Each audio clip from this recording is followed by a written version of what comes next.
Selamat malam Ustadz. Assalamualaikumnya ada, cuman dia kayak selamat malam. Saya tak mau disebut selamat malam. Iya malam selamat, besok pagi. Apalagi udah kena laporkan nih, ngeri-ngeri juga gitu kan. Iya, janganlah kalian mancing-mancing. Saya hamba Allah Pak Ustadz, alhamdulillah. Sekarang banyak orang hamba harta, hamba kuasa, hamba setan, hamba hantu.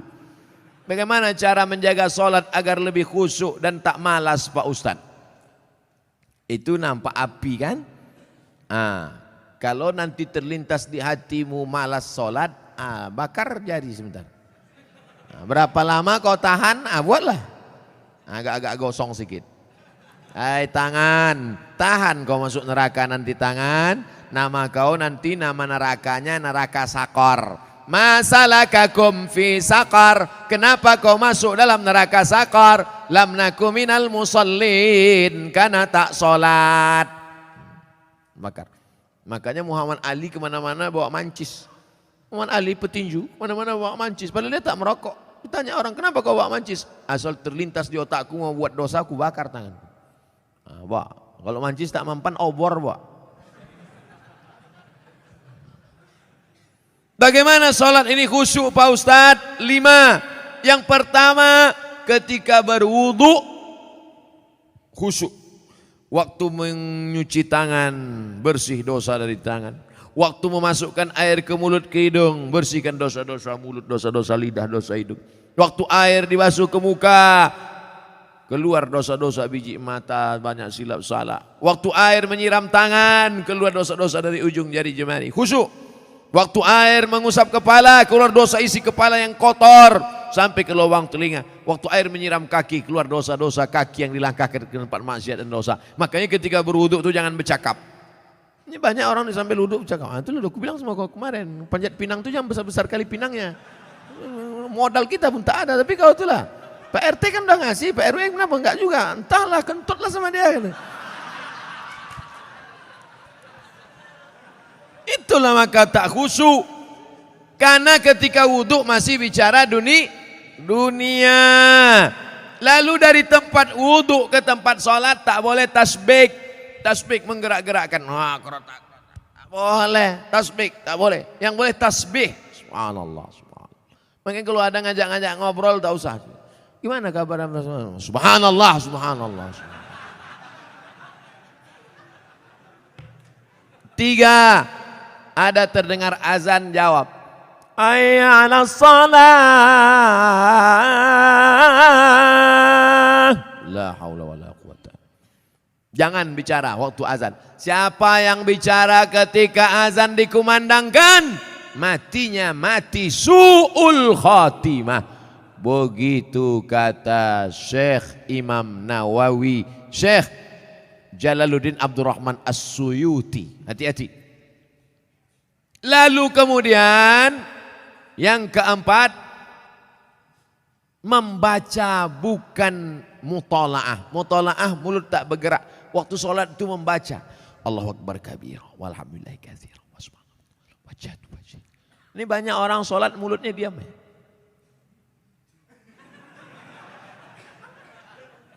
Mulut membaca. Karena di situ disebut qiraah. Qiraah artinya membaca. Bismillahirrahmanirrahim. Alhamdulillah.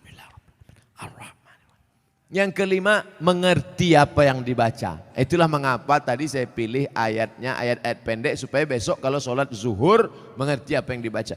Wailul likulli humazatil lumazah alladzi jama'a malahu wa'addada. Kebetulan kawan di sebelah itu asik ngumpul-ngumpul harta.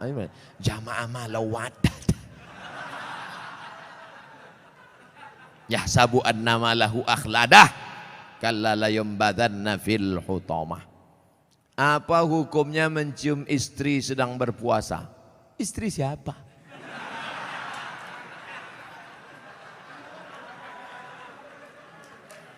Kalau istri engkau yang kau cium maka tak batal. Dalilnya Nabi mencium Aisyah. Tapi kalau dia ihtiyat, hati-hati, takut dia tak bisa mengendalikan hawa nafsunya seperti Nabi Muhammad SAW, maka dia ihtiyat, dijaganya. Tapi hukum aslinya tak batal. Tapi kalau sampai memperturutkan hawa nafsu, maka jatuh dalam batal, rusak puasanya. Man lam yada imsakun nafsi, menahan diri, anil mahzurati, dari semua yang terlarang, min tulu'il fajri, dari terbit fajar, ila ghurubis syamsi, sampai tenggelam matahari. Itu definisi puasa. Kalau adakah dalil yang menjelaskan tentang tahlilan? La ilaha illallah, la ilaha illallah, la ilaha illallah. Itu artinya tahlil. Tasbih, subhanallah. Tahmid, alhamdulillah. Takbir, Allahu akbar. Tahlil, la ilaha illallah. Man halala, siapa yang mengucapkan tahlil, summa ahda sawabahu ilal mayyit, kemudian tahlil itu dihadiahkannya kepada si mayit, orang mati, yantafi'u bihi, pahalanya sampai dan orang mati itu dapat manfaat. Begitu kata Imam Ibnu Taimiyah dalam kitab Majmu' Fatwa Ibnu Taimiyah. Kenapa Ustadz pilih pendapat Ibnu Taimiyah? Karena yang banyak melarang-melarang nih sekarang anak-anak buahnya Ibnu Taimiyah. Paham? Padahal Imam Ibnu Taimiyah dalam Majmu' Fatawa mengatakan siapa yang mengucapkan tahlil dihadiahkannya pahalanya pada yang meninggal sampai. Kalau dimasakkannya bubur kacang hijau. Kenapa Ustaz tiba-tiba ingat bubur kacang hijau? Oke, bubur jagung kalau gitu. Lalu kemudian dihadiahkannya pahalanya untuk almarhum. Sampai apa tak sampai? Sampai. Mana dalilnya? Mana? Kata Sa'ad, ummi matat, makku mati. Afa atasaddaqu anha, kalau aku bersedekah pahalanya sampai tak untuk emakku? Kata Nabi, tasaddaq, sampai. Sedekah enggak? Sedekah. Ayu sadaqatu afdal, apa sedekah yang paling afdal? Kata Nabi, saqyul ma', sedekah yang paling afdal mengasih air minum. Kalau air minum saja sampai, apalagi gulai baung. Artinya sedekah sampai, sedekah sampai, tahlil sampai. Apa lagi? Bacaan Quran. Yasin wal Qur'anil Hakim, innaka laminal mursalin. Sampai apa tak sampai bacaan Quran pada orang meninggal dunia? Sampai. Bacaan Quran untuk orang meninggal dunia sampai. Mana dalilnya? Ketika Nabi SAW melewati suatu makam, diambilnya pelepah korma, ditusukkannya ke makam itu. La'allallaha an yukhaffifa adzabahuma ma lam yaibasa. Tasbih pelepah korma sampai pada orang yang meninggal. Apa komentar Imam Nawawi dalam kitab Majmu', dalam kitab Al-Minhaj Syarah Sahih Muslim Ibn Al-Ajjaj? Kalau tasbih pelepah korma saja sampai, apalagi bacaan Quran orang yang beriman. Buka kitab Ar-Ruh, punya Imam Ibnu Qayyim Al-Jauziyah, murid Imam Ibnu Taimiyah. Punya murid namanya Ibnu Qayyim Al-Jauziyah, punya kitab namanya Ar-Ruh. Diriwayatkan sampai kepada Imam Ahmad bin Ambal lewat di suatu makam, ada orang membaca Al-Quran, Imam Ahmad bin Ambal melarang. Tapi orang itu menyebutkan riwayat hadis, ternyata perawinya thiqah, bahwa Nabi punya sahabat namanya Abdullah bin Umar, anak Umar bin Khattab, berpesan, kalau aku mati nanti bacakan di atas kuburku pada bagian kepalaku pangkal Al-Baqarah, pada bagian kakiku ujung Al-Baqarah. Itulah dalil bacaan Quran sampai untuk orang yang sedekah sampai, tahlil sampai, baca Quran sampai. Sudah saya sebutkan dalil-dalilnya. Tak juga percaya, saya tak bisa menjawab. Habislah. Saya cuma bisa minta nama lengkap supaya nanti kalau mati saya kirim. Kalau tak sampai, cepat-cepat kasih kabar.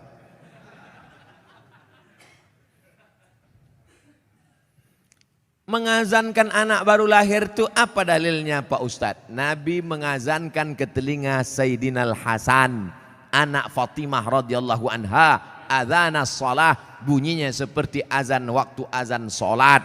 Hadisnya disebutkan dalam kitab Sunan At-Tirmidzi. Nama kitab Sunan Tirmidzi, nama lainnya Jami' At-Tirmidzi. Status hadisnya hadisun hasan, hadis paling tinggi sahih, di bawah sahih Hasan tentang mengazankan bayi. Anak saya mengazankan. Allahu Akbar, Allahu Akbar. Tapi tidak kuat macam itu. Terkejutlah dia. Nah, makanya bapak ibu yang hamil sekarang istrinya nanti bapak azankan. Tapi yang anak sudah lahir tak usah azankan lagi. Ini anak udah semester 2. Balik dari sini sebentar. Allahu Akbar. Apanya ayah ini gitu.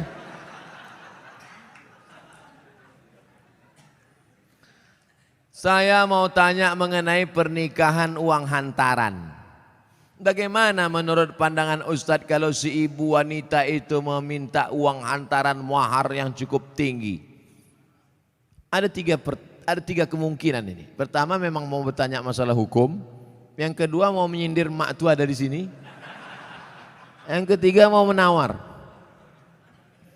Perempuan yang paling baik aqalluha mahran, yang maharnya paling murah. Wahai ibu-ibu, turunkan harga mahar.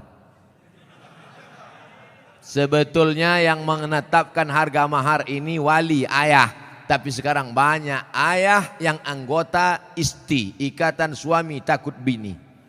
Maka yang berperan sekarang ibu-ibu, matre. Banyak perempuan lebih mau makan di daun daripada makan di pinggan. Oleh sebab itu turunkan standar ini sedikit. Jangan nanti setelah dia hamil barulah na'udzubillah datang dia baik-baik.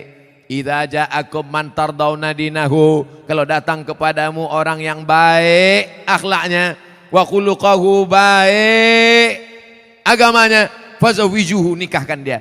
Illa taf'alu, kalau tak kau lakukan, takun fitnatun fil ardi wa fasadun arid, maka terjadi kerusakan yang amat sangat berat. Tolong jangan sampai anak-anak muda ini besok buat baleho turun ke jalan, turunkan harga mahar, turunkan harga mahar. Kemudian jodoh itu seperti apa Pak Ustadz? Apa orang yang sudah menikah terus meninggal terus menikah lagi, apakah itu berarti jodohnya juga Pak Ustadz? Karena berjumpa orang berjodoh atau karena jodoh dia berjumpa? Memang jam-jam 10:30 nih payah nangkap memang. Karena ada jodoh baru berjumpa atau karena berjumpa itu orang berjodoh? Karena ada jodoh lah maka berjumpa. Kalau tak ada jodoh sampai mati tak akan berjumpa. Kok Ustaz tahu? Saya pernah ngalami. Saya Dewan Juri Musabaqah Tilawatil Quran tingkat Provinsi Riau. Kalian pikir Ustaz alang-alang?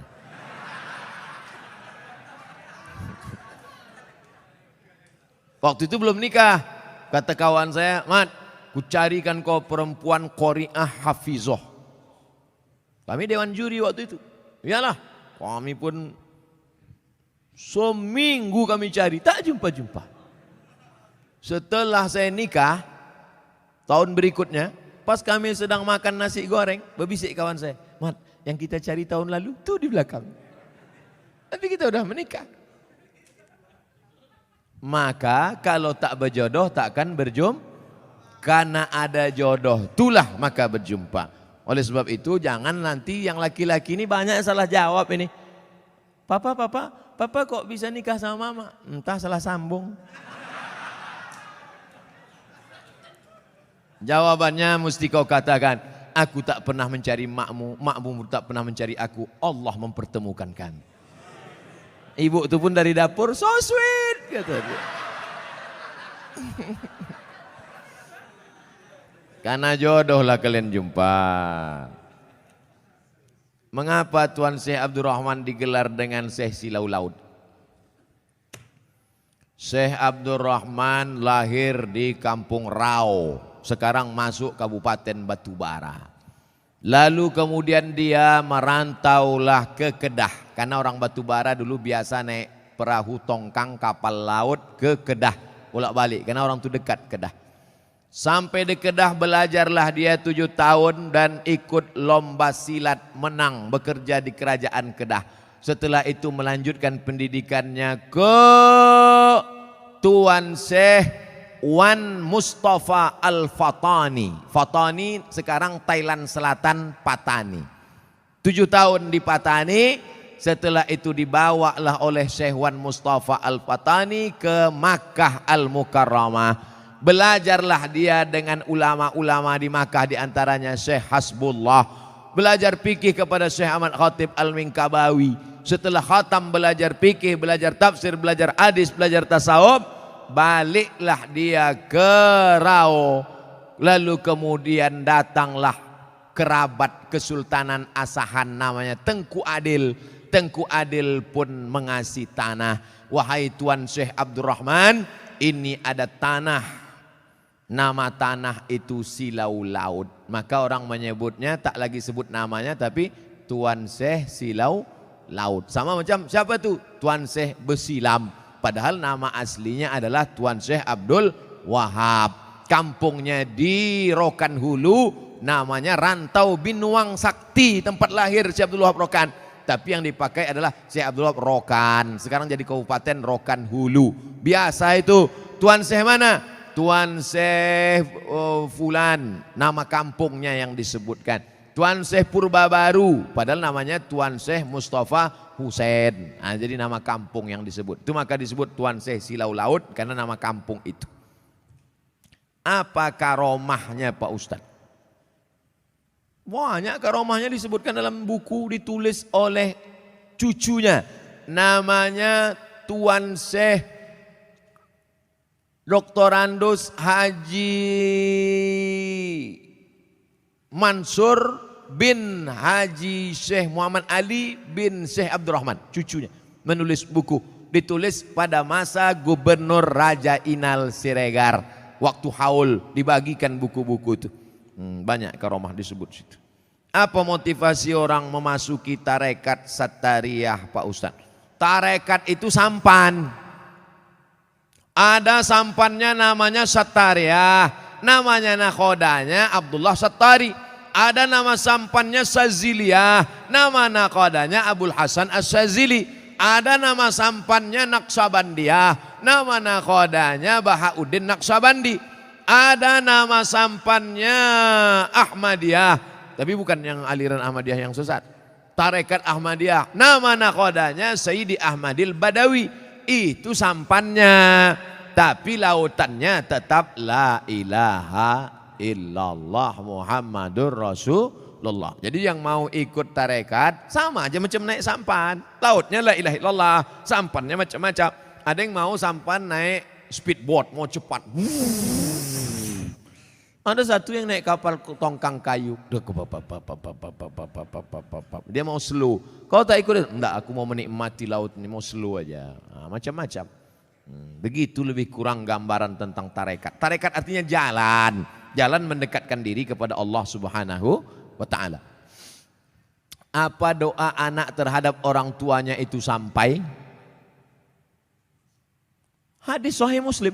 Idza matal insan, kalau orang mati inqata'a, putus amalnya illa min salasin, kecuali 3. Shadaqatin jariyah, amal sedekah, ilmin yuntafa'u bih, ilmu yang bermanfaat. Yang ketiga, waladin salihin yad'ulah, anak yang soleh. Makanya kita selalu minta doa Rabbi habli minas solihin. Saya ingin sekali mendoakan orang tua saya supaya terbuka pintu hidayahnya, karena kami sangat menyayanginya. Doakan orang tuamu di sujud terakhir saat sholat, sunat, tahajud, witir, duha. Tapi jangan pakai bahasa Indonesia, nanti sholatnya batal. Dalam hati saja, ya Allah, ayahku ini berhentilah pakai sabu-sabu. Kenapa ketawa? Di masjid kami setiap malam Jumat ada pengajian. Kenapa cuma tiap malam Jumat? Tiap malam lah. Malam Senin fikih, malam Selasa hadis, malam Rabu akidah, malam Kamis tasawuf, baca Ihya Ulumuddin, malam Jumat stop wirid Yasin, malam Sabtu pengajian akhlak, malam Ahad tablik akbar. Masjid mesti penuh tiap malam. Karena kalau tidak, kosong masjid. Akan tetapi waktunya dimulai ketika azan sholat isya hendak berkumandang, sehingga jamaah sholat isya pergi ke masjid lain. apakah sikap Ustadz itu benar membuka pengajian ketika azan Isya berkumandang? Habis sholat Isya dulu, habis sholat Isya baru buka pengajian. Kenapa mesti pas azan Isya itu? Sholat Isya dulu, habis sholat Isya baru buka pengajian. Saya selalu membuka pengajian maghrib. Kalau pengajian di Pekanbaru maghrib. Supaya apa? Supaya orang sholatnya dua. Maghrib berjamaah, Isya berjamaah. Karena kalau dibuat Isya, banyak jamaah datang lambat. Bahkan diumumkan, jamaah Ustadz udah terduduk setengah jam. Buat pengajian maghrib. Maghrib ke Isya. Di Malaysia kami gitu. Maghrib, Isya pengajian. Habis Isya tanya jawab. Efektif. Doa berhajat. Dia berhajat naik haji dengan menjual tanah. Namun anak-anaknya melarang. Malah minta bagian tanah. Dibagi sebagai warisan jika orang tua meninggal. Sehingga orang tua tak jadi mendaftar haji. Bagaimana sikap orang tua dan sikap anak-anaknya ini? Desa kami banyak tanah ladang lebar-lebar Pak Ustadz. Oh, kalau dapat anak tak bertuah ini udah jadi. Datanglah emak-emak umur 70 tahun menggigil. Saya habis pengajian subuh. Ustadz, anak saya melarang saya karena saya mau pergi umroh. Dilarangnya karena dia katanya dapat warisan. Saya bilang, mestinya dia yang menggendong engkau sampai ke Makkah. Balik lagi. Kau gendong makmu ini ke Makkah, jalan kaki, tawaf, sa'i, umroh, balik lagi ke Medan. Belum tentu dapat, kau tebus sekali dia menjerit waktu mengeluarkan engkau dari perutnya. Ini tanah-tanah dia. Dia belum mati lagi. Udah kau atur pula harta warisannya. La ilaha illallah. Tak mencium bau surga orang durhaka. La yadkhulul jannah. Tak masuk surga. Siapa itu? Uququl walidain. Durhaka pada orang tua. Dia mau pergi haji. Biar pergi haji. Mak, aku tak bisa membahagiakan kau, Mak. Mestinya aku membayarkan ONH nih. Mestinya aku membawa engkau ke Makkah. Aku tak bisa. Ini di tanah-tanah dia. Mau berangkat dia. Berangkat di tanah suci. Ini harta dia pula ditahan. Disuruh pula bagi dia sebelum mati. La ilaha illallah Muhammad Rasulullah. Naik darah tinggi saya.